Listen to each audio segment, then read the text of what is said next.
옛날 아주 먼 옛날에 깊고 깊은 산골짜기 굽이굽이 돌아가면 닿을 수 있는 외딴 마을에 낡은 오두막집 한 채가 웅크리고 있었습니다. 이 마을은 뒤로는 험준한 산맥이 병풍처럼 둘러쳐져 있고 앞으로는 맑은 개울이 흐르는 평화로운 곳이었으나 마을 사람들은 산자락 끝에 위태롭게 매달린 그 오두막 근처에는 얼씬도 하지 않았습니다.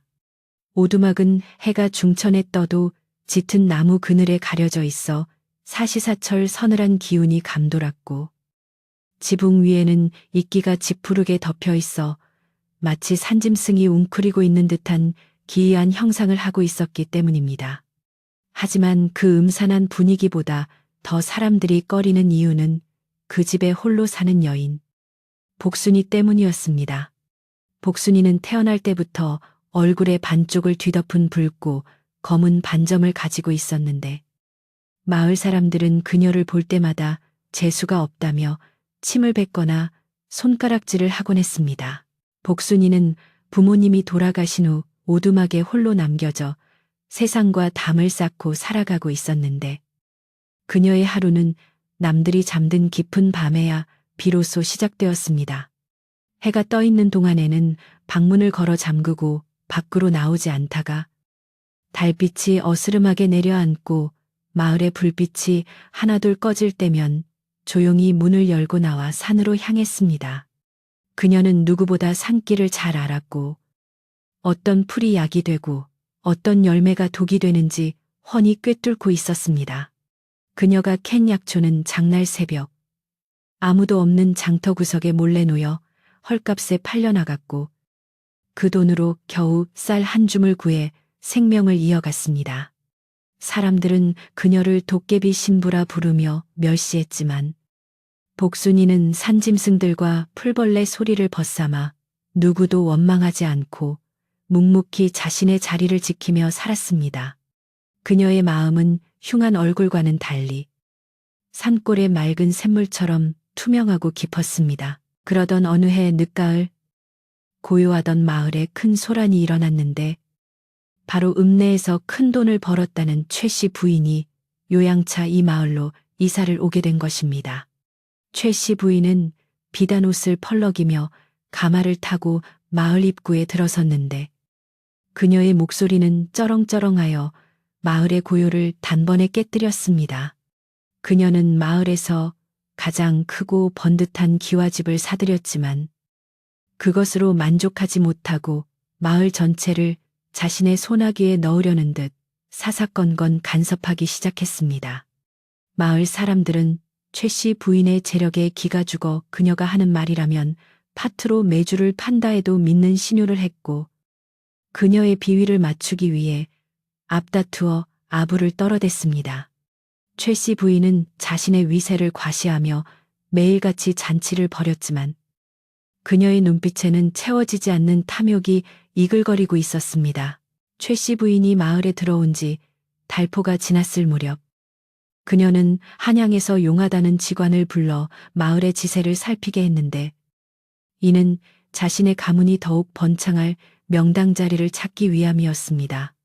직관은 며칠 동안 산과 들을 쏘다니며 나침반을 돌리고 흙맛을 보더니 마침내 무릎을 치며 감탄을 터뜨렸습니다. 그가 가리킨 곳은 마을에 으리으리한 기와집들이 모여있는 곳이 아니라 바로 마을 사람들이 재수없다고 피해 다니던 산자락 끝 복순이의 낡은 오두막이 있는 터였습니다. 직관은 그곳이 용의 기운이 뭉쳐있는 천하의 명당이며 그 자리에 집을 짓고 살면 자손 대대로 부귀영화를 누릴 것이라고 침이 마르도록 칭찬했습니다. 최 씨 부인의 눈이 번뜩였고 그녀는 그 순간부터 그 오두막을 자신의 것으로 만들리라 결심했습니다. 최 씨 부인은 그날로 마을 사람들을 불러 모아 떡과 술을 대접하며 은밀하게 말을 꺼냈는데 그 내용은 복순이의 오두막이 마을의 기운을 막고 있다는 터무니없는 모함이었습니다. 그녀는 저런 흉측한 것이 마을의 가장 중요한 혈자리에 뗄리를 틀고 앉아 있으니 마을에 좋은 일이 생길 리가 있겠소. 내 저 자리를 정화하여 마을 사람들을 위한 재단을 짓거나 별채를 지어 마을의 기운을 틔우겠소라고 목소리를 높였습니다. 사실은 자신의 욕심을 채우기 위함이었으나 그녀는 교묘하게 마을의 안녕을 핑계로 삼았습니다. 어리석은 마을 사람들은 최 씨 부인이 내놓는 떡고물과 그녀의 위세에 눌려 그동안 찜찜하게 생각했던 복순이를 몰아내는 것이 마을을 위한 일이라며 고개를 끄덕였습니다. 평소 복순이가 가져다 놓은 약초덕을 톡톡히 보았던 사람들조차 입을 다물고 동조했습니다. 다음 날 아침 최 씨 부인은 험상궂은 하인들을 대동하고 복순이의 오두막으로 들이닥쳤는데 그녀의 등장은 마치 평화로운 숲의 멧돼지 무리가 난입한 것과 같았습니다. 낡은 살인문을 발로 차며 들어선 최 씨 부인은 마당에 널려있던 약초들을 짓밟으며 소리쳤습니다. 이런 흉물스러운 곳에서 사람이 산다니. 내 눈이 다 더러워지는구나. 주인은 썩 나와 보아라. 방 안에 웅크리고 있던 복순이는 두려움에 떨며 조심스럽게 방문을 열었습니다. 흉한 반점이 있는 얼굴을 반쯤 가린 채 나온 복순이를 보며 최 씨 부인은 과장되게 놀란 척하며 비명을 질렀고 따라온 하인들은 킥킥거리며 비웃음을 흘렸습니다. 복순이는 떨리는 목소리로 무슨 일로 오셨느냐고 물었지만 돌아오는 것은 모욕적인 언사뿐이었습니다. 최 씨 부인은 거두절미하고 돈주머니 하나를 마루 위로 툭 던지며 당장 이 집을 비우고 떠나라고 으름장을 놓았습니다. 그녀는 이 돈이면 읍내 장터 구석에 방 한 칸은 얻을 수 있을 테니 쥐 죽은 듯 살기에는 그 편이 더 나을 것이다. 감히 내깐년이 이런 천하의 명당을 차지하고 있는 것은 하늘이 노할 일이니 좋은 말로 할 때 떠나라라고 쏘아붙였습니다. 하지만 복순이에게 이 오두막은 단순한 집이 아니라 돌아가신 부모님의 숨결이 배어 있는 곳이자 세상에서 유일하게 자신을 받아주는 안식처였습니다. 복순이는 돈주머니를 집어 다시 최 씨 부인 앞으로 밀어놓으며 부인, 이곳은 제 부모님과 조부모님이 피땀 흘려 일구신 터전입니다. 아무리 많은 돈을 주신다 해도 저는 이곳을 떠날 수 없습니다. 제발 돌아가 주십시오라고 정중하지만 단호하게 거절했습니다. 예상치 못한 반발에 최 씨 부인의 얼굴이 불그락푸르락해졌는데 천한 것이 감히 자신의 말을 거역했다는 사실에 자존심이 상한 탓이었습니다. 그녀는 네가 정녕 죽고 싶어 환장을 했구나. 마을 사람들이 너를 얼마나 끔찍하게 생각하는지 아느냐. 내가 너를 불쌍히 여겨 노잣돈이라도 쥐어주려 했건만 은혜를 원수로 갚으려 들다니라며 고래고래 소리를 질렀습니다. 최 씨 부인의 고함 소리에 마을 사람들이 하나둘 오두막 주변으로 모여들기 시작했습니다. 그들은 담장 너머로 구경하며 수군거렸는데 누구 하나 복순이의 편을 들어주는 이는 없었습니다. 오히려 저 여자가 욕심이 과하네. 주는 돈 받고 나갈 것이지. 얼굴값 하느라 고집도 세다라며 최 씨 부인의 편을 들며 복순이를 비난하는 소리가 들려왔습니다. 그때 군중 속에서 허리가 굽은 노파 한 분이 지팡이를 짚고 힘겹게 걸어 나왔는데 그녀는 마을에서 오랫동안 산파 노릇을 했던 3월 할멈이었습니다. 3월 할멈은 어릴 적 복순이를 받아낸 장본인이기도 했는데 그녀는 혀를 차며 최 씨 부인과 마을 사람들을 향해 일갈했습니다. 애끼, 이 사람들아 하늘이 무섭지도 않은가. 짐승도 제집이 있는 법인데 오갈 데 없는 아이를 내쫓으려 하다니 천벌을 받을 게야. 그리고 저 터는 아무나 들어가 산다고 복을 받는 곳이 아니야. 주인이 따로 있는 법이거늘. 억지로 차지하려 들면 화를 입을 걸세. 3월 할멈의 서리빨 같은 경고에 마을 사람들은 잠시 주춤했지만 최 씨 부인은 코웃음을 치며 노파를 밀쳐냈습니다. 늙은이가 망령이 들었나? 어디서 재수없는 소리를 내 기필코 저 오두막을 허물고 내 별채를 지을 테니 두고 보시오. 최 씨 부인은 며칠 내로 집을 비우지 않으면 사람을 시켜 강제로 끌어내고 집을 부숴버리겠다는 무시무시한 협박을 남기고 돌아갔습니다. 하인들이 짓밟고 간 마당에는 애써 말려둔 약초들이 흙투성이가 되어 널브러져 있었고 살인문은 반쯤 부서져 덜렁거렸습니다. 사람들이 모두 돌아가고 다시 고요가 찾아온 오두막에서 복순이는 흙이 묻은 약초를 하나하나 주워 담으며 소리 없는 눈물을 흘렸습니다. 그녀의 눈물은 흉한 얼굴을 타고 흘러내려 메마른 땅을 적셨습니다. 그녀는 부모님의 위패가 모셔진 방안을 둘러보며 아무리 힘들어도 이 집만은 지켜내겠노라고 다짐하고 또 다짐했습니다. 하지만 그녀의 힘은 너무나 미약했고 상대는 마을 전체를 쥐락펴락하는 거대한 힘을 가진 사람이었기에 앞날은 캄캄하기만 했습니다. 그날 밤부터 마을의 공기가 심상치 않게 변하기 시작했는데 산에서 불어오는 바람이 예전보다 훨씬 차갑고 날카로워졌습니다. 밤새도록 오두막 주변의 대나무 숲이 서걱거리는 소리가 끊이지 않았고 마치 누군가 흐느끼는 듯한 소리가 바람에 실려왔습니다. 마을 사람들은 날씨가 추워져서 그렇다고 생각했지만 복순이는 그것이 단순한 바람 소리가 아님을 본능적으로 느꼈습니다. 그것은 산이 우는 소리였고 다가올 시련을 예고하는 경고와도 같았습니다. 복순이는 방문을 걸어 잠그고 이불을 뒤집었었지만 밖에서 들려오는 스산한 소리에 밤새 잠을 이루지 못하고 뒤척였습니다. 두려움과 외로움이 뼈에 사무치는 밤이었지만 그녀가 의지할 곳은 오직 낡은 집 한 채뿐이었습니다. 다음 날부터 최 씨 부인의 괴롭힘은 더욱 교묘하고 악랄해졌는데 마을 우물가에 하인들을 세워두고 복순이가 물을 짓지 못하게 막는 것이었습니다. 재수 없는 도깨비 신부가 쓴 물을 우리 마님이 어떻게 드시겠느냐라는 핑계였습니다. 복순이는 할 수 없이 산을 한참이나 올라가 계곡물을 길어와야 했고 무거운 물동이를 이고 비탈길을 오르내리느라 그녀의 발은 부르트고 어깨는 멍이 들었습니다. 또한 마을 상점에서도 복순이에게 쌀이나 소금을 팔지 않도록 압력을 넣었습니다. 복순이는 철저하게 고립되어 갔고 식량은 바닥을 드러내기 시작했습니다. 배고픔과 추위, 그리고 사람들의 냉대가 그녀를 벼랑 끝으로 몰아넣고 있었지만 복순이의 눈빛만은 꺾이지 않고 형형하게 빛나고 있었습니다.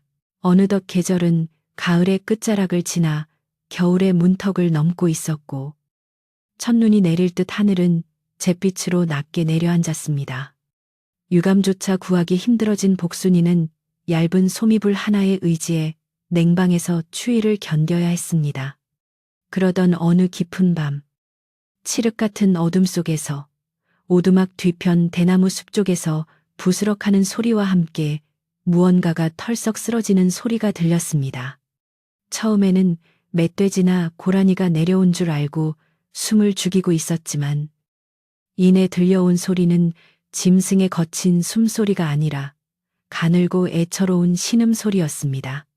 그 소리는 너무나 고통스럽고 절박하게 들려서 두려움 많은 복순이조차 가만히 있을 수 없게 만들었습니다. 복순이는 떨리는 손으로 호롱불을 켜들고 조심스럽게 뒷문으로 나갔습니다.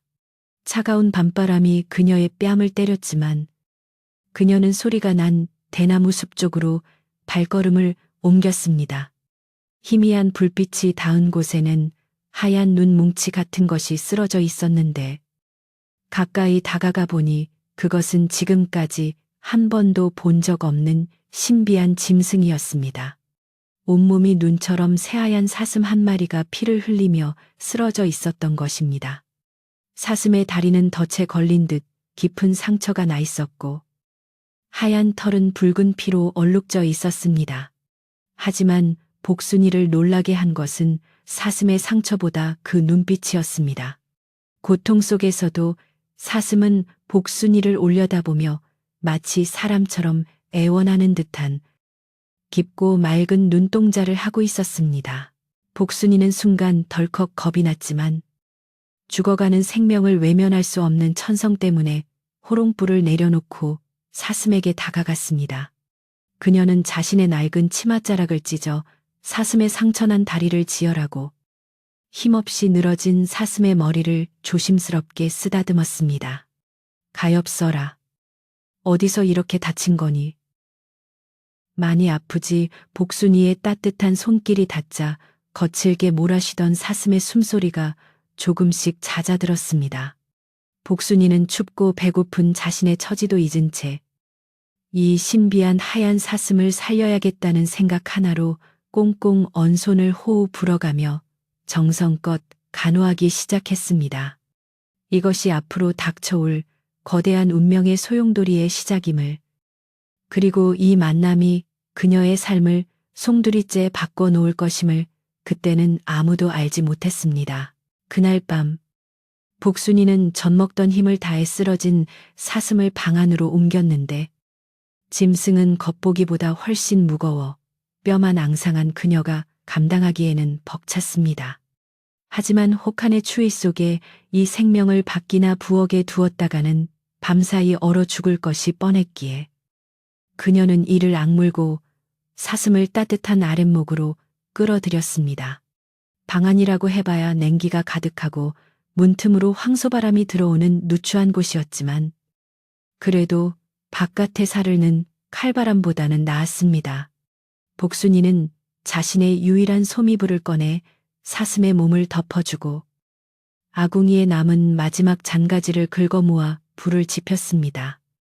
희미한 온기가 방 안을 채우기 시작하자 거칠게 떨리던 사슴의 몸짓이 조금씩 잦아들었고 복순이는 그제야 안도의 한숨을 내쉬며 이마에 맺힌 땀을 닦아냈습니다. 날이 밝아오자 복순이는 부엌 구석에 아껴두었던 쌀독을 열었는데 바닥을 박박 긁어도 겨우 한 줌 남짓한 쌀알만이 나올 뿐이었습니다.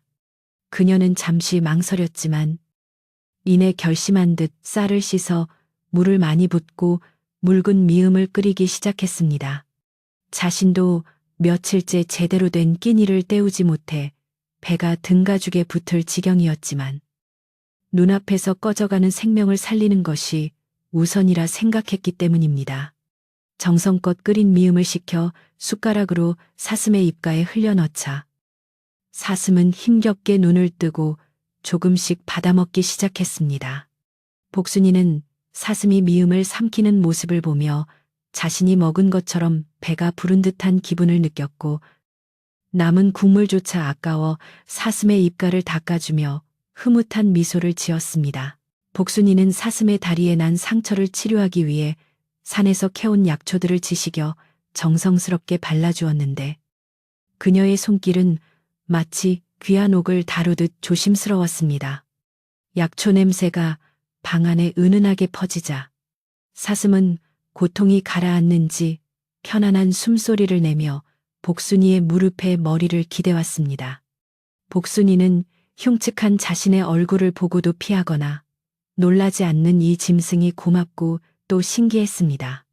사람들은 그녀의 얼굴만 보면 기겁을 하고 도망치거나 돌을 던졌지만 이 말 못하는 짐승은 맑고 깊은 눈망울로 그녀를 그저 따뜻하게 바라봐 줄 뿐이었습니다.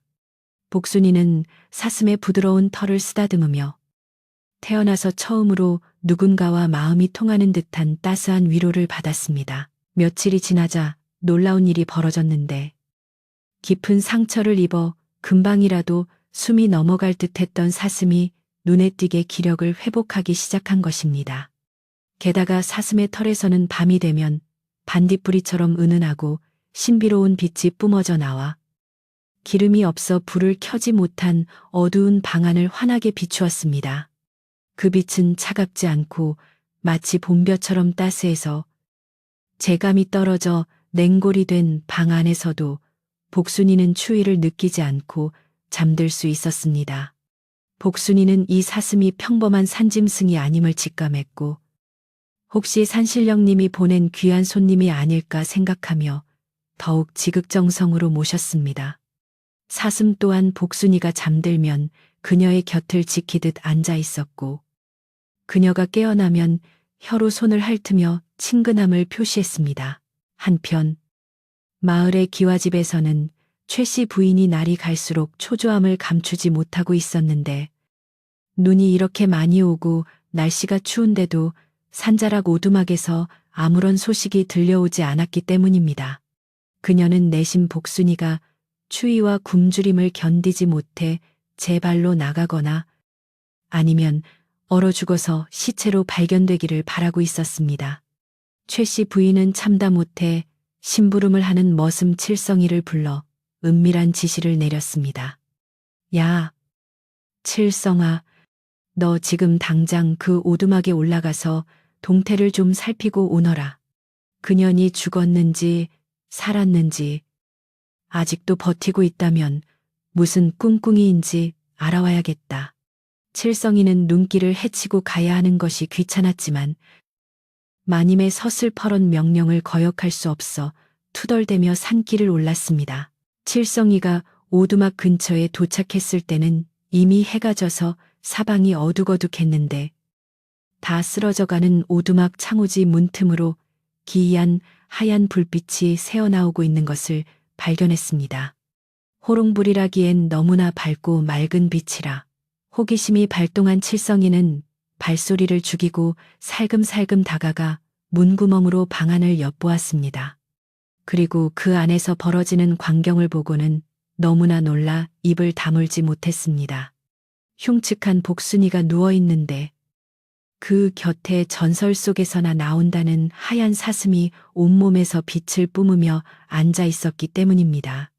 칠성이는 자신이 헛것을 본 게 아닌가 하여 눈을 비비고 다시 보았지만 분명히 영롱한 뿔을 가진 백록이었습니다.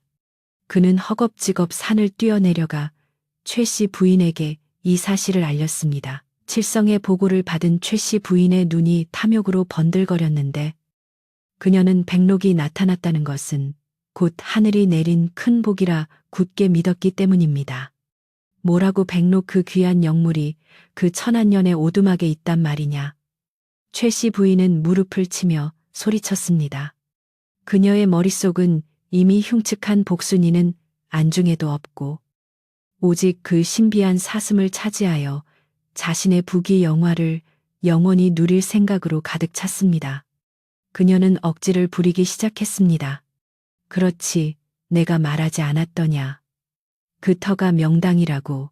그 사슴은 내가 그곳에 들어갈 주인이기에 미리 마중을 나온 것이 분명하다. 그 미천한 것이 감히 내게 올 영물을 가로채서 숨겨두고 있었던 게야. 최 씨 부인은 다음 날 아침 일찍 마을 사람들을 불러 모아 또다시 헛소문을 퍼뜨리기 시작했는데, 이번에는 복순이가 요사스러운 술수를 부린다는 내용이었습니다. 여러분, 내 말을 들어보시오. 저 산꼭대기 오두막에 사는 년이 이제는 산신령님이 아끼는 영물을 훔쳐다가 방 안에 가두고 요리해 먹으려 한다는구려. 그 백록이 어떤 짐승인데 감히 부정을 타게 한단 말이오. 이러다가는 산신이 노하여 우리 마을에 큰 재앙을 내릴 것이오.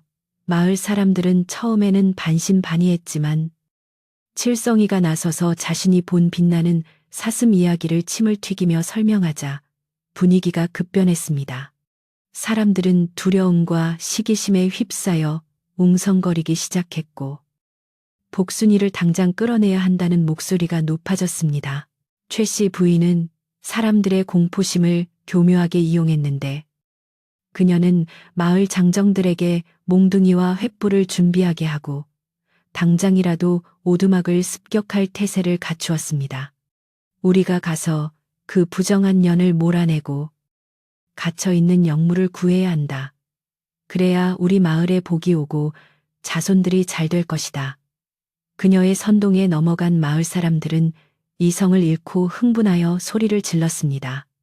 평소 복순이를 가엾게 여기던 몇몇 노인들이 말려보려 했지만 탐욕에 눈이 먼 최 씨 부인과 떡고물을 바라는 젊은 사람들의 기세에 눌려 아무 말도 하지 못했습니다. 마을의 분위기는 마치 전쟁터에 나가는 군대처럼 살벌해졌고 사람들의 눈에는 광기 어린 불꽃이 일렁였습니다. 그 시각 오두막에 있던 복순이는 산 아래에서 들려오는 웅성거림과 심상치 않은 기운을 감지하고 불안에 떨었습니다. 며칠 동안 정성껏 돌본 덕분에 사슴은 이제 혼자 일어설 수 있을 만큼 회복되었지만 아직 산을 뛰어 달아나기에는 다리가 온전치 않았습니다. 복순이는 창문을 조금 열어 밖을 내다보았는데 마을 쪽에서 횃불들이 하나둘 켜지는 모습이 보였습니다. 그녀는 직감적으로 그들이 자신을 해치러 온다는 것을 알았습니다. 그녀에게 쏟아지는 비난과 멸시는 견딜 수 있었지만 이제 막 기운을 차린 이 가여운 사슴까지 해를 입을까봐 가슴이 덜컥 내려앉았습니다. 그녀는 사슴을 끌어안고 속삭였습니다. 아가, 너라도 어서 도망가거라. 사람들이 오고 있어. 내 걱정은 말고 어서 뒷문으로 나가 산으로 가렴. 복순이는 눈물을 흘리며 사슴을 뒷문 쪽으로 밀었지만 사슴은 요지부동이었습니다. 사슴은 오히려 복순이의 옷자락을 입에 물고 놓지 않았으며 그 깊은 눈으로 복순이를 빤히 바라보았습니다. 마치 나는 당신을 두고 혼자 가지 않겠습니다. 라고 말하는 듯 했습니다. 복순이가 아무리 등을 떠밀어도 사슴은 버티고 서서 슬픈 울음소리를 낼 뿐이었습니다. 짐승도 은혜를 아는데 하물며 사람들이 어찌 이리도 모질 수 있단 말인가. 복순이는 사슴의 목을 끌어안고 엉엉 울음을 터뜨렸습니다. 그녀의 눈물은 사슴의 하얀 털을 적셨고 두 생명은 서로의 체온에 의지한 채 다가오는 공포의 시간을 기다리고 있었습니다. 밤이 깊어지자 최 씨 부인과 마을 사람들의 횃불 행렬이 산길을 따라 뱀처럼 구불구불 올라오기 시작했습니다. 수십 개의 횃불이 밤하늘을 붉게 물들이며 오두막을 향해 조여왔고 사람들의 고함 소리와 발자국 소리가 짐승의 포효처럼 산을 울렸습니다. 차가운 겨울바람이 거세게 불어 횃불들이 춤을 추듯 일렁였지만 사람들의 광기는 꺼질 줄을 몰랐습니다. 최 씨 부인은 가마 대신 튼튼한 가죽신을 신고 앞장서서 어서 가서 문을 부숴라. 그년이 사슴을 빼돌리기 전에 잡아내야 한다. 라고 악을 썼습니다. 눈 덮인 산길은 미끄러웠지만 탐욕에 눈이 먼 그들의 발걸음을 늦추지는 못했습니다. 복순이는 방문을 걸어 잠그고 방 한가운데 앉아 사슴을 꼭 껴안았습니다. 밖에서 들려오는 소리는 점점 더 커져 이제는 바로 문 앞까지 당도한 듯 했습니다. 이 흉물스러운 년아, 썩 문을 열지 못하겠느냐. 영무를 내놓고 마을을 떠나라. 온갖 욕설과 고함이 쏟아졌고 돌멩이가 날아와 벽을 때리는 소리가 툭툭 들렸습니다.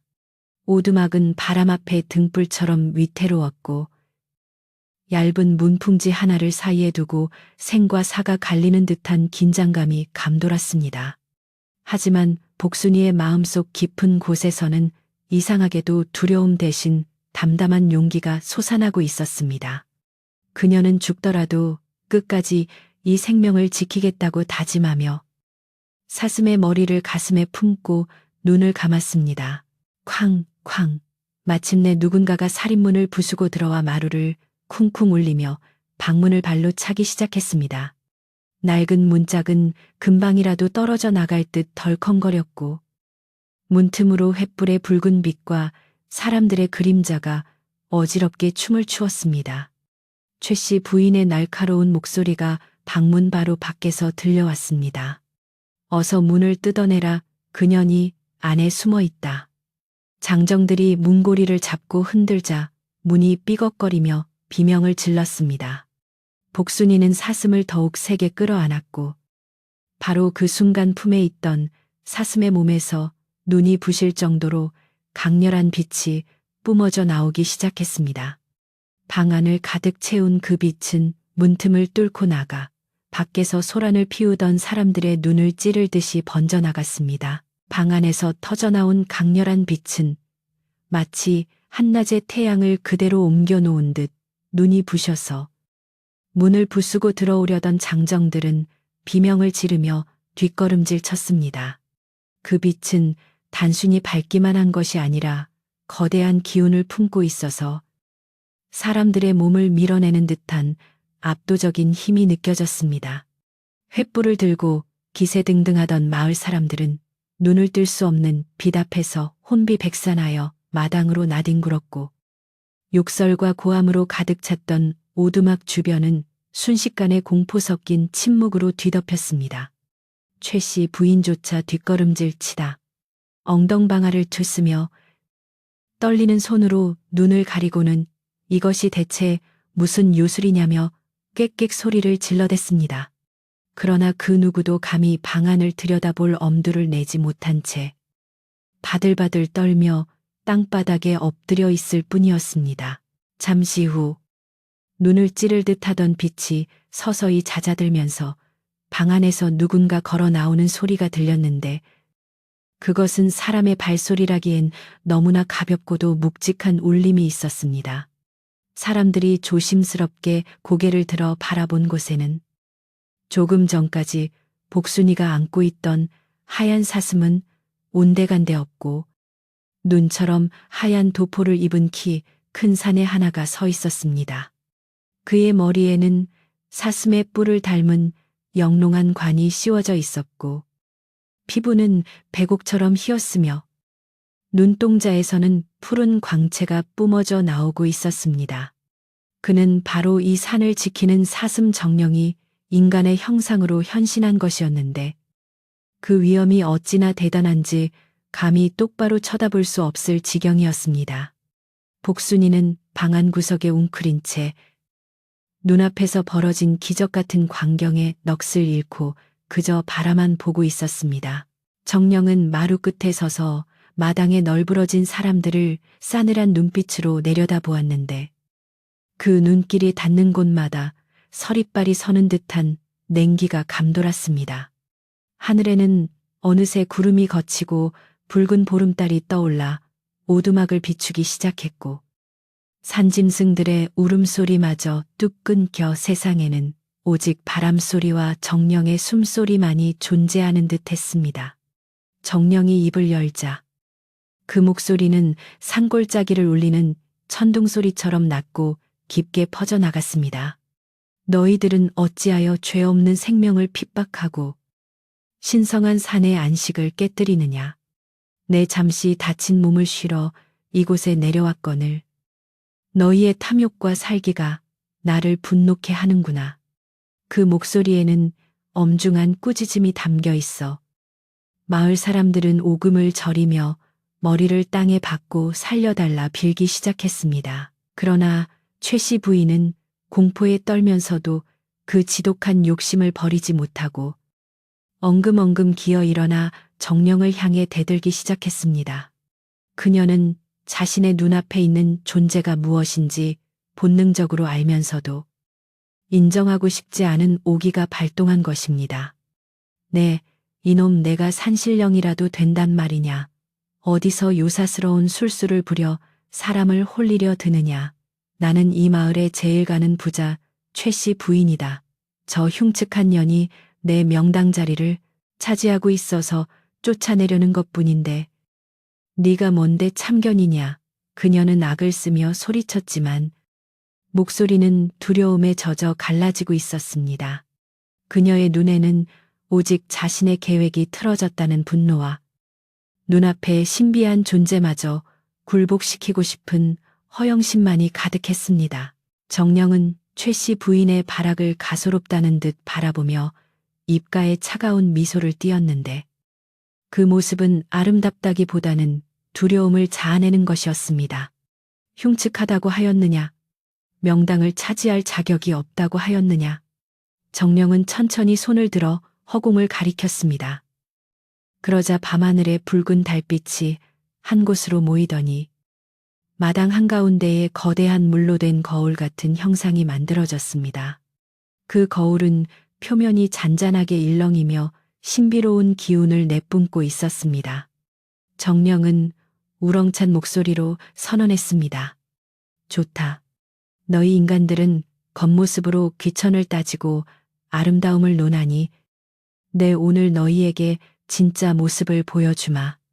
이 진실의 거울 앞에 서서 너희의 영혼을 비춰보아라. 누가 진정으로 흉측하고 누가 아름다운지 가려보자.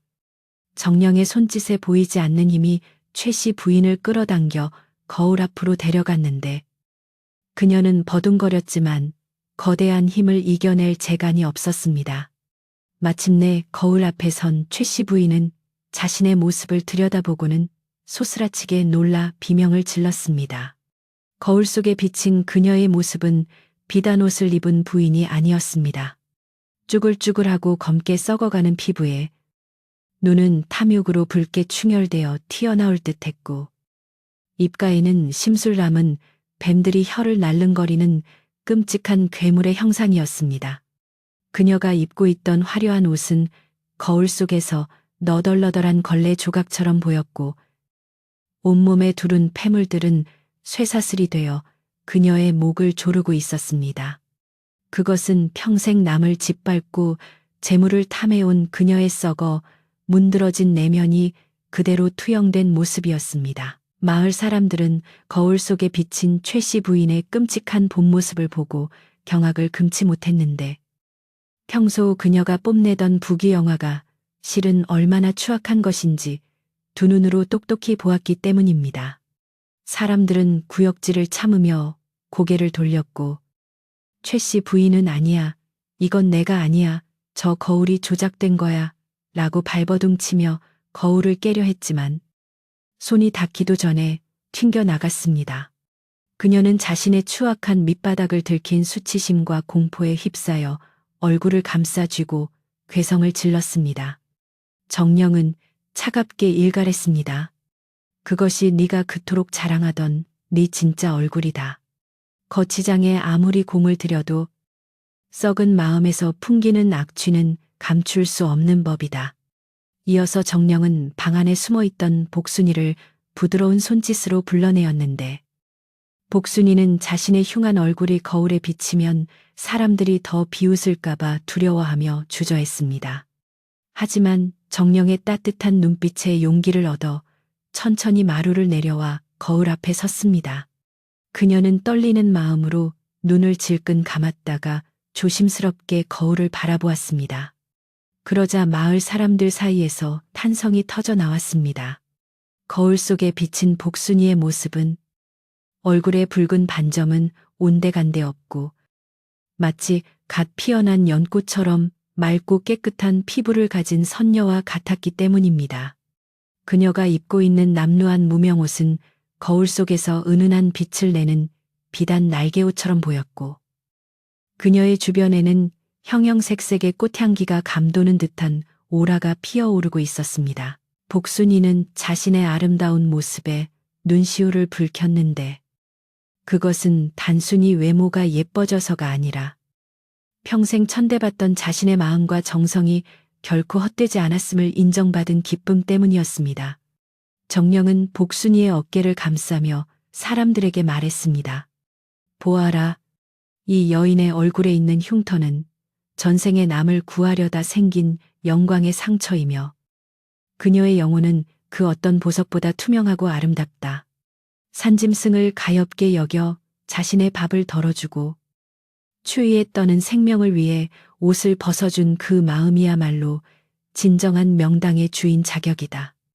정령의 말 한마디 한마디는 마을 사람들의 가슴에 비수처럼 꽂혔고 그들은 부끄러움에 고개를 들 수가 없었습니다. 마을 사람들은 그제야 자신들이 얼마나 어리석었는지 깨달았는데 겉모습에 현혹되어 진짜 귀한 것을 알아보지 못하고 탐욕스러운 괴물을 숭배하며 죄 없는 사람을 핍박했음을 뼈저리게 후회했습니다. 횃불을 들고 왔던 장정들은 횃불을 바닥에 떨어뜨리고 무릎을 꿇었으며 복순이를 욕했던 노인들은 땅을 치며 통곡했습니다. 아이고, 우리가 눈이 멀었어. 산신령님, 용서해 주십시오. 복순아, 미안하다. 정말 미안하다. 사방에서 회개와 탄식의 목소리가 터져 나왔습니다. 붉은 달빛 아래 거울은 여전히 두 사람의 대조적인 모습을 비추고 있었고 그 잔혹하리만치 선명한 진실 앞에서 마을의 질서는 완전히 뒤집히고 있었습니다. 최 씨 부인은 견딜 수 없는 모멸감과 공포에 휩싸여 뒷걸음질 치다 결국 정신을 놓은 사람처럼 머리를 풀어헤치고 어둠 속으로 도망치기 시작했습니다. 안 돼, 내 돈, 내 집, 내가 최고야라고 횡설수설하며 산비탈을 구르듯 내려가는 그녀의 뒷모습은 처량하기 그지없었지만 아무도 그녀를 잡거나 동정하지 않았습니다. 그녀가 사라진 산길에는 차가운 밤바람만이 타란히 불어왔고 그녀가 남기고 간 탐욕의 찌꺼기들은 거울의 빛에 다 연기처럼 흩어져 버렸습니다. 악이 물러가자 오두막 주변을 감싸고 있던 음산한 기운도 씻은 듯이 사라지고 대신 맑고 향기로운 기운이 채워지기 시작했습니다. 정령은 무릎 꿇은 마을 사람들을 향해 다시 한번 엄엄하게 경고했습니다. 너희가 오늘 본 것을 평생 잊지 말라. 산은 언제나 너희를 지켜보고 있으며 땅은 주인을 스스로 선택한다. 만약 다시 이 여인을 해하려 하거나 욕심을 부린다면 그때는 산이 진노하여 마을 전체를 집어삼킬 것이다. 사람들은 머리를 조아리며 맹세하고 또 맹세했습니다. 정령은 복순이를 향해 돌아섰는데 그 서슬퍼런 눈빛이 봄바람처럼 부드럽게 변해 있었습니다. 그는 복순이의 손을 잡고 따뜻한 기운을 불어넣어주며 그녀가 겪었던 모든 서름과 고통을 위로해 주었습니다. 이윽고 거울이 서서히 공기 중으로 흩어져 사라지고 정령의 몸에서도 다시 눈부신 빛이 뿜어져 나오기 시작했습니다. 사람들은 눈을 가리고 엎드렸고 빛이 하늘로 솟구쳐 오르는 소리가 들렸습니다. 잠시 후 조용해진 틈을 타 사람들이 고개를 들었을 때 정령은 온데간데 없고 다시 하얀 사슴 한 마리가 복순이의 곁에 서 있었습니다. 하지만 사슴은 이제 다리에 상처가 깨끗이 나아 있었고 뿔에서는 영롱한 금빛이 감돌고 있었습니다. 사슴은 복순이의 볼을 한번 비비고는 가볍게 뛰어올라 달빛이 비치는 대나무 숲속으로 마치 구름을 타듯 우아하게 사라져 갔습니다. 복순이는 사슴이 사라진 숲을 향해 깊이 허리를 숙여 절을 올렸고 마을 사람들도 그녀를 따라 산을 향해 절을 했습니다. 그날 밤 오두막 위로 쏟아지던 붉은 달빛은 점차 은은한 황금빛으로 변해 마을 전체를 따스하게 감싸 안았습니다. 춥고 매서웠던 바람은 멈추고 때 아닌 꽃향기가 산자락을 타고 내려와 마을 골목골목에 스며들었습니다. 그것은 기나긴 겨울이 끝나고 진정한 봄이 오고 있음을 알리는 신호이자 마을의 새로운 질서와 평화가 찾아왔음을 알리는 축복이었습니다. 복순이는 더 이상 도깨비 신부가 아니었습니다. 그녀는 산이 선택하고 정령이 인정한 이 마을에서 가장 존귀한 존재가 되어가고 있었습니다. 마을 사람들은 하나둘씩 흩어져 내려갔지만 그들의 발걸음은 올라올 때와는 전혀 달랐습니다. 탐욕과 살기로 가득 찼던 발걸음은 무겁고도 조심스러워졌으며 각자의 집으로 돌아가는 내내 아무도 입을 열지 못했습니다. 다만 그들의 가슴 속에는 흉측한 외모 속에 감춰진 진실한 아름다움이 무엇인지 그리고 벌을 받은 최 씨 부인의 끔찍한 말로가 깊이 각인되어 있었습니다. 복순이는 다시 고요해진 오두막 마루에 앉아 사슴이 남기고 간 온기를 느끼며 밤하늘의 별을 올려다 보았습니다.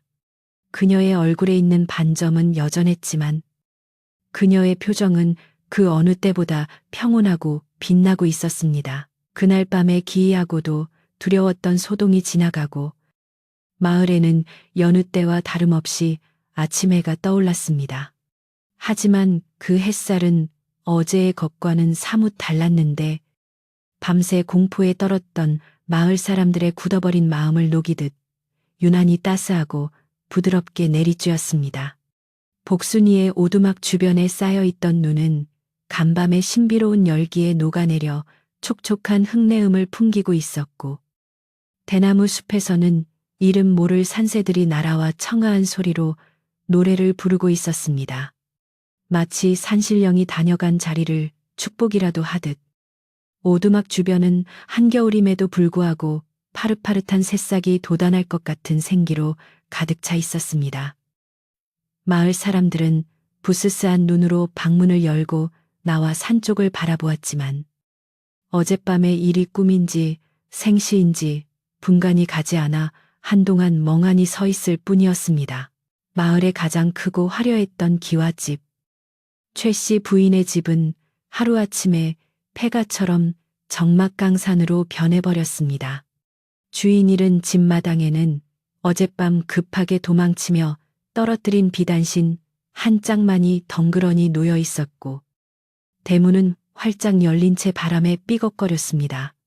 하인들은 주인이 미쳐서 산으로 도망갔다는 소식에 겁을 먹고 밀린 세경도 받지 못한 채 보찜을 싸서 새벽같이 뿔뿔이 흩어져 버렸습니다. 한때 마을의 기운을 좌지우지하며 떵떵거렸던 그 위세는 온데간데 없고 욕심으로 쌓아올린 모래성처럼 허무하게 무너져 내린 것입니다. 마을 사람들은 그 텅 빈 기와집을 지나칠 때마다 혀를 차며 재물이 아무리 많아도 마음이 바르지 못하면 결국 저런 꼴이 된다는 것을 뼈저리게 느끼며 고개를 숙였습니다. 최 씨 부인의 행방에 대해서는 여러 가지 소문이 무성하게 떠돌았는데, 누군가는 옆마을 장터에서 머리를 산발한 채 거울을 보며 비명을 지르는 미친 여자를 보았다고 했고, 누군가는 깊은 산속에서 여우 홀린 듯 웃어대는 소리를 들었다고도 했습니다.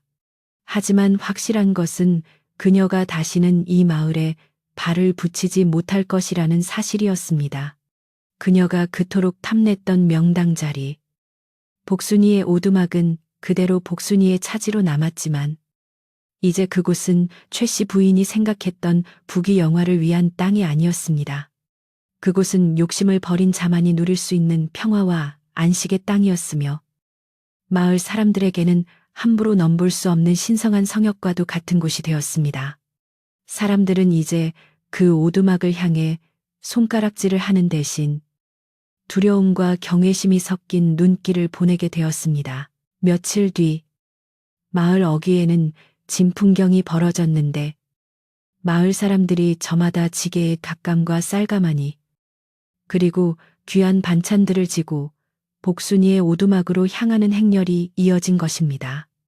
그들의 손에는 횃불 대신 사죄의 뜻을 담은 선물들이 들려 있었고 얼굴에는 부끄러움과 미안함이 가득했습니다. 그동안 복순이를 따돌리고 괴롭혔던 죄책감, 그리고 산신령의 노여움을 풀기 위한 간절함이 그들을 움직인 것입니다. 마을 촌장이 앞장서서 다 쓰러져가는 살인문 앞에 섰을 때 복순이는 마당을 쓸다 말고 놀란 눈으로 그들을 바라보았습니다. 촌장은 헛기침을 몇 번 하더니 이내 넙죽 큰 절을 올리며 떨리는 목소리로 입을 열었습니다. 복순 아가씨, 우리가 눈이 멀어 귀한 분을 알아보지 못하고 큰 죄를 지었습니다. 부디 이 못난 사람들을 용서해 주십시오. 복순이는 화들짝 놀라 빗자루를 떨어뜨리고는 황급히 촌장과 마을 사람들을 일으켜 세웠습니다. 그녀의 심성은 비단결보다 고와서 자신을 죽이려 했던 사람들조차 미워하지 못하고 오히려 그들의 불편한 마음을 걱정했습니다. 어르신들, 왜 이러십니까? 저는 그저 이 산자락에서 조용히 살고 싶은 마음뿐입니다. 지난밤의 일은 모두 산신령님이 노하셔서 벌어진 일이니 저에게 절을 하실 필요는 없습니다. 복순이의 겸손하고 따뜻한 말 한마디에 마을 사람들은 감동하여 눈시울을 붉혔습니다. 그들은 거울 속에서 보았던 복순이의 아름다운 영혼이 거짓이 아님을 다시 한번 확인했습니다. 사람들은 가져온 물건들을 마루에 조심스럽게 내려놓으며 앞으로는 절대 복순이를 홀대하지 않고 마을의 귀한 이웃으로 섬기겠다고 다짐했습니다. 그날부터 마을 청년들은 자발적으로 나서서 복순이의 낡은 오두막을 수리하기 시작했습니다. 구멍난 지붕에는 튼튼한 볏짚을 엮어 새로 올리고 찬바람이 들어오던 문틈은 두꺼운 창호지로 꼼꼼하게 발랐습니다. 무너진 담장은 돌을 골라 예쁘게 다시 쌓았고 마당 한 구석에는 복순이가 약초를 편하게 말릴 수 있도록 넓은 평상도 만들어 주었습니다. 복순이가 이러지 않으셔도 된다라고 손사래를 쳤지만 청년들은 이것은 저희가 지은 죄를 씻는 일입니다라며 구슬땀을 흘렸습니다. 뚝딱거리는 망치 소리와 사람들의 웃음소리가 오두막에 울려 퍼지자 그동안 음산하게만 느껴졌던 그곳은 어느새 마을에서 가장 양지 바르고 따뜻한 기운이 감도는 집으로 변모해 갔습니다. 복순이의 얼굴에 있는 붉은 반점은 여전히 그대로였지만 이제 마을 사람들 눈에는 그것이 더 이상 흉측한 흉터로 보이지 않았습니다. 사람들은 그것을 산신령이 선택한 사람에게만 내려주는 꽃신장이라 부르며 신성하게 여겼습니다. 아이들은 복순이를 보면 꽃 누나라고 부르며 따랐고 어른들은 길에서 그녀를 마주치면 허리 숙여 공손하게 인사를 건넸습니다. 복순이가 장에 약초를 내다 팔러 가면 상인들은 앞다투어 제일 좋은 값을 쳐주려 했고 덤으로 과일이나 생선을 얹어주기도 했습니다. 겉모습은 변하지 않았으나 사람들의 마음이 변하니 세상이 천지개벽한 듯 달라진 것입니다. 복순이는 이러한 변화가 낯설면서도 한편으로는 가슴 깊은 곳에서 차오르는 따스한 행복감에 밤마다 감사의 기도를 올렸습니다. 복순이는 자신이 받은 사랑을 마을 사람들에게 되돌려 주기로 마음먹고 산에서 캐온 약초로 아픈 사람들을 치료하는데 더욱 정성을 쏟았습니다. 신기하게도 복순이가 만지는 약초들은 예전보다 훨씬 더 영험한 효능을 발휘했는데 사람들은 그것이 산신령의 축복이 깃들었기 때문이라고 믿었습니다. 배탈이 난 아이, 다리를 다친 노인, 산후조리를 잘못한 부인들이 복순이의 약을 먹고 씻은 듯이 낫는 일이 비일비재했습니다. 복순이는 돈이 없는 사람에게는 돈을 받지 않고 약을 지어주었고 거동이 불편한 노인들에게는 직접 찾아가 약을 다려주기도 했습니다. 그녀의 오두막은 이제 병을 고치는 의원이자 마음의 상처를 치유받는 마을의 사랑방이 되었습니다. 계절이 바뀌어 봄이 오자 복순이의 오두막 주변은 온통 꽃대거를 이루었습니다. 복순이가 심지도 않은 꽃들이 마당 가득 피어났고 뒤뜰 대나무 숲에서는 맑은 샘물이 솟아나 작은 연못을 이루었습니다. 그 연못에는 가끔 산짐승들이 내려와 목을 축이고 갔는데 사람들은 그 짐승들이 복순이에게 인사를 하러 오는 것이라 여겼습니다. 마을 사람들은 복순이를 산주인이라 부르며 존경했는데 이는 그녀가 땅 문서를 가지고 있어서가 아니라 진정으로 산과 교감하고 생명을 아끼는 마음을 가졌기 때문이었습니다. 직관이 말했던 명당이라는 것은 단순히 땅의 기운이 좋은 곳이 아니라 그 땅에 사는 사람의 마음이 맑고 고와야 비로소 빛을 발하는 곳임을 모두가 깨닫게 되었습니다. 세월은 유수와 같이 흘러 복순이의 머리에도 하얀 서리가 내리고 얼굴에는 주름살이 하나둘 늘어갔습니다. 하지만 그녀의 눈빛만은 세월을 비껴간 듯 여전히 소녀처럼 맑고 투명했으며 입가에 머문 온화한 미소는 보는 사람의 마음을 편안하게 해주었습니다.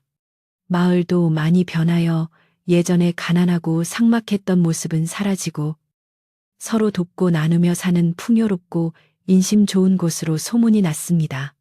마을 사람들은 절기 때마다 산신제를 지낼 때면 을의 복순이를 제일 상석에 모셨고 그녀의 덕담을 듣는 것을 큰 기쁨으로 여겼습니다. 복순이는 마을에 살아있는 전설이 되었고 그녀의 이야기는 할머니가 손자에게 들려주는 옛날 이야기가 되어 대대로 전해지게 되었습니다. 어느 늦은 봄날 밤, 유난히 달이 밝고 바람이 부드러운 날이었습니다. 늙은 복순이는 오두막 깻마루에 앉아 갓 우려낸 차를 마시며 밤산의 정취를 즐기고 있었습니다. 찻잔에서 피어오르는 김 사이로 은은한 매와 향기가 코끝을 스쳤고 멀리서 소쩍새 우는 소리가 구슬프면서도 정겹게 들려왔습니다. 그때 대나무 숲 쪽에서 바스락하는 소리가 들리더니 은은한 금빛 광채가 어둠을 밝히며 서서히 다가왔습니다. 복순이는 직감적으로 그가 누구인지 알 수 있었습니다. 평생 가슴속에 품고 살았던 그 하얀 사슴. 아니, 산의 정령이 아주 오랜만에 그녀를 찾아온 것입니다. 복순이는 찻잔을 내려놓고 조용히 미소 지으며 그 빛을 향해 고개를 끄덕였습니다. 사슴의 형상을 한 정령은 마당까지 내려오지는 않고 대나무 숲 경계에 서서 깊고 그윽한 눈으로 복순이를 바라보았습니다. 그 눈빛에는 잘 살았다. 참으로 아름답게 살았다라는 무언의 칭찬과 위로가 담겨 있었습니다. 복순이는 마음속으로 고맙습니다. 덕분에 행복했습니다. 라고 화답했습니다. 두 존재 사이에는 말 한마디 오가지 않았지만 수십 년의 세월을 뛰어넘는 깊은 교감이 밤공기를 타고 흘렀습니다. 잠시 후 사슴은 고개를 한번 끄덕이고는 봄바람에 꽃잎이 흩날리듯 빗속으로 서서히 사라져갔습니다. 사슴이 떠난 자리에는 더욱 짙은 평화가 내려앉았습니다. 복순이는 낙지만 정갈한 자신의 집과 멀리 내려다 보이는 평온한 마을 풍경을 눈에 담으며 깊은 안도감을 느꼈습니다. 욕심부리지 않고 남을 미워하지 않고 주어진 자리에서 묵묵히 베풀며 살아온 삶이 결코 틀리지 않았음을 오늘 밤 산신령님이 다시 한번 확인시켜 주신 것 같았습니다. 그녀는 찻잔을 비우고 자리에서 일어나 달빛이 비치는 방 안으로 천천히 들어갔습니다. 이불을 펴고 자리에 누운 복순이의 얼굴은 세상 그 어떤 부자보다도 편안해 보였습니다. 산골 마을의 밤은 깊어가고 사람들은 모두 꿈나라로 여행을 떠났습니다. 복순이의 오두막 지붕 위로 별똥별 하나가 길게 꼬리를 그리며 떨어졌지만 산은 침묵 속에 그 모든 이야기를 품고 잠이 들었습니다. 착한 마음을 가진 사람은 언젠가 반드시 복을 받고 진실한 아름다움은 결코 사라지지 않는다는 이 오래된 이야기도 이제 끝을 맺으려 합니다. 바람이 창호지 문을 살며시 두드리는 소리를 들으며 여러분도 오늘 밤은 복순이의 오두막처럼 따뜻하고 평화로운 꿈 꾸시기를 바랍니다. 오늘 밤 들려드린 사람들이 버린 추녀.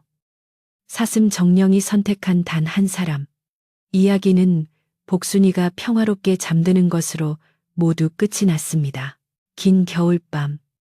차가운 바람 소리에도 아랑곳하지 않고 따뜻한 마음을 지켜낸 복순이의 이야기가 여러분의 마음에도 작은 온기를 남겼기를 바랍니다. 겉모습보다는 마음의 향기가 더 오래 남는다는 사실을 기억하며 오늘 밤은 여러분도 근심 걱정 모두 내려놓고 푹 주무셨으면 좋겠습니다. 산골 마을의 고요한 밤처럼 여러분의 꿈자리도 평온하기를 기원합니다. 안녕히 주무세요.